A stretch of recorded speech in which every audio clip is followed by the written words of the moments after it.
What's up, everybody? It's the Endboss here with a quick tip guide for Cleric going into the Crypt. That sounds like a mouthful. It's because it is, but we're going to jump right into it and make sure we get it all hammered out quickly.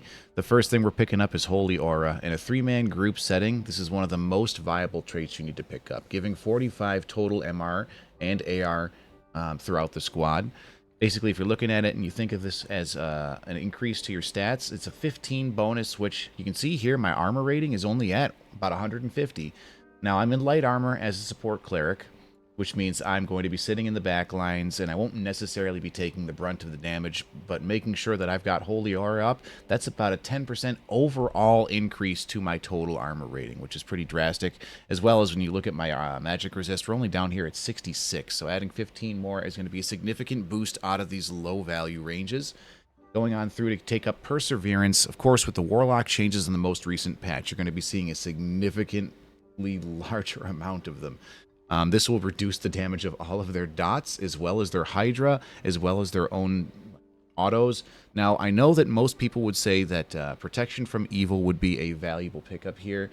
However, Perseverance is more of a jack of all trades. Plus, when you go down and you're trying to kill bosses, having Protection from Evil equipped can create problems. So make sure if you're going to be going to that Inferno layer, you keep Perseverance, as well as Advanced Healer, increasing the total of heals going out.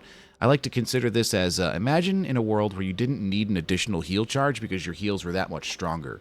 So basically you're adding an additional heal charge to your lesser heal and to your holy light.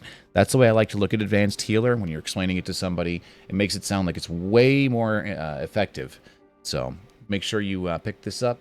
And then kindness. Same vein as before, you're basically taking up additional healing spells during combat. Imagine if you never had to stop to holy light, or I'm sorry, never had to stop to lesser heal yourself.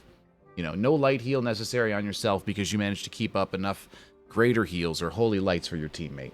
It's very important, especially during boss fights where most of the time you're sitting in the back still popping heals on your team. Then, making sure with Holy Purification you're able to clear the PvE that gets in your way. Usually you can get about 6 to 8 hits if you position yourself right in a fresh spawned PvE room. Getting skeletons, zombies, mummies, everything you can think of here with this. Really effective for catching squads, especially when they're running through a big train of monsters and you want to make sure you break them apart so you can actually catch up to your squad because you might be in a little bit too heavy armor. Perfect. Going through next to the spells that we're going to list out here, you've got your standard lesser heal. Very important. Make sure you try to save this for use on yourself because you're going to get into a lot of situations where you wish you had it. And when you're not healing yourself, you should always be having a holy light charged up. For my rotation before going into a fight, when I'm running the setup, bless myself for the increased will, which gives me increased spell power, increased buff duration, and increased everything. It's basically an all-around bonus for combat effectiveness. And then I'll slap Bless on my teammates. Next followed up with Protection before they go into the fight. Make sure your teammates are always running with the bubble. Do not let them not be bubbled. That is a free 20 damage block. Unless you're fighting 3 wizards. Anyways, Holy Light when you're sitting in the back line. You hit out all your buffs, sit back and charge a Holy Light and start walking with your team. Now in the event that you don't need a Holy Light and you're doing a lot of pressure, Holy Strike helps close the gap. It lets you go over the shoulders of your teammates without having to smack them in the back or bonk them or lightning strike them or otherwise punish them for being in front of you. This setup is very effective for crypts pushing. If, of course, you're going to end up doing bossing, you're going to need to drop the Holy Strike or Bless and pick up Cleanse.